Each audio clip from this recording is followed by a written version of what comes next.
aujourd'hui, j'aimerais vous parler d'accepter ses limites.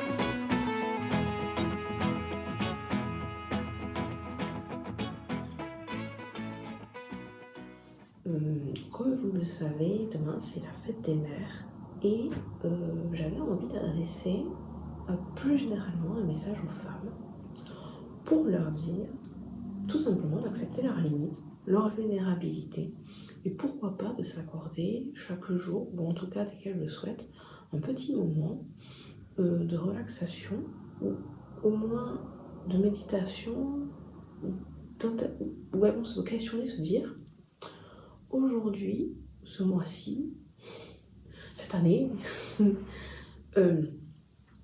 qu'est-ce qui m'a dérangé dans mon attitude vis-à-vis des autres, dans le sens à quel moment j'ai trop fait pour les autres, à quel moment je me suis trop investie, à quel moment finalement je n'ai pas assez pensé à moi.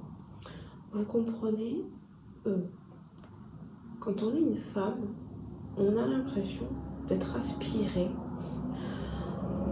par, on va dire, plusieurs sortes de bulles.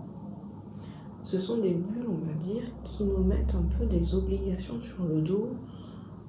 L'obligation de rester jeune le plus longtemps possible, l'obligation d'être mince, l'obligation de faire du pilate maintenant, l'obligation d'être spirituel, l'obligation de... Et finalement, toutes ces choses ne sont pas faites par plaisir, ne sont pas faites par amour, elles sont faites parce que les publicitaires ou d'autres personnes nous disent c'est bon pour vous. Bon. Je pense qu'on est tous assez grandes pour se dire ça c'est bon ou pas pour moi parce qu'on est tous différents et que c'est pas grave si vous faites pas de la méditation, c'est pas grave si vous n'êtes pas tout le temps en train de faire du sport. L'important c'est déjà de s'accepter, de s'aimer tel que l'on est. Et pour s'aimer tel que l'on est, il faut déjà s'autoriser à faire ce qui est bon pour nous. Donc au final, à force de s'imposer toujours, de faire des choses pour le regard de l'autre, pour ce qu'il peut dire de nous, pour l'image que l'on veut renvoyer, on s'écarte finalement entre guillemets du droit chemin qui est l'amour de soi. On va plutôt vers un chemin qui dit je veux que tu penses ça de moi. Et ce chemin-là est tellement sinueux qu'on peut même finir par s'oublier complètement, par changer de personnalité, par changer aussi de style vestimentaire, de coiffure pour plaire aux autres, par changer de couleur de peau pour plaire aux autres, mais pas que, parce que dans ce chemin qui est sinueux, on peut aussi trouver justement des personnes qui ne seront pas bonnes pour nous. Au contraire, elles vont nous encourager à nous faire du mal. Elles vont nous encourager finalement à nous faire souffrir. Okay, on va se faire souffrir, mais tout en se disant ok, moi je souffre, mais lui, s'il va bien, c'est pas grave. Tant que lui va bien, bon, moi, je vais pas bien, mais c'est pas grave. Et c'est ça le problème. Le problème, c'est d'imaginer que finalement, on est au service de l'autre. C'est pas du don de soi, c'est pas de l'amour qu'on envoie à l'autre. C'est vraiment comme une relation de servitude qui se lie entre certaines femmes et leurs bourreaux, certaines femmes des pervers narcissiques, certaines femmes et des hommes qui essayent de les manipuler. Et c'est cette situation-là qui est très dommageable et en même temps qui est encouragée par toutes ces petites bulles qu'on nous montre sans cesse, qui sont censées être la voie à suivre si on veut être une femme moderne, mais qui finalement ne font que nous emprisonner un petit peu plus finalement dans une prison dorée qui est un masque de perfection inatteignable pour personne d'ailleurs, et qui ne devrait même pas avoir pour but d'être atteint parce que nous sommes vraiment tous différents.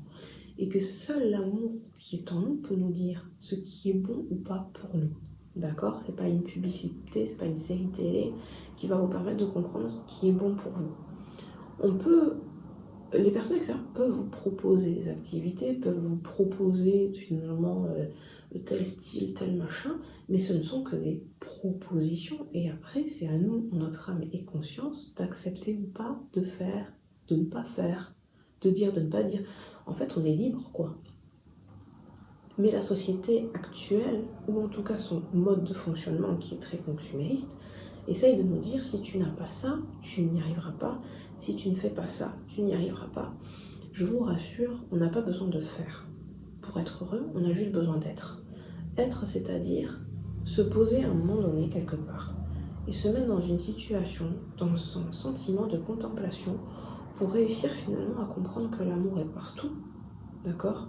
Que la douceur est partout, que la beauté est partout, et qu'en nous réside une force bien plus puissante que ce que l'on nous a fait croire. Parce que tous ces petits artifices que l'on met en place pour finalement essayer de masquer qui l'on est, ne sont finalement que des artifices. Et en vous, peu importe depuis combien de temps vous vous empêchez d'être vous, votre lumière, elle est toujours là, elle sera toujours intacte, et elle a toujours cette envie d'être libérée.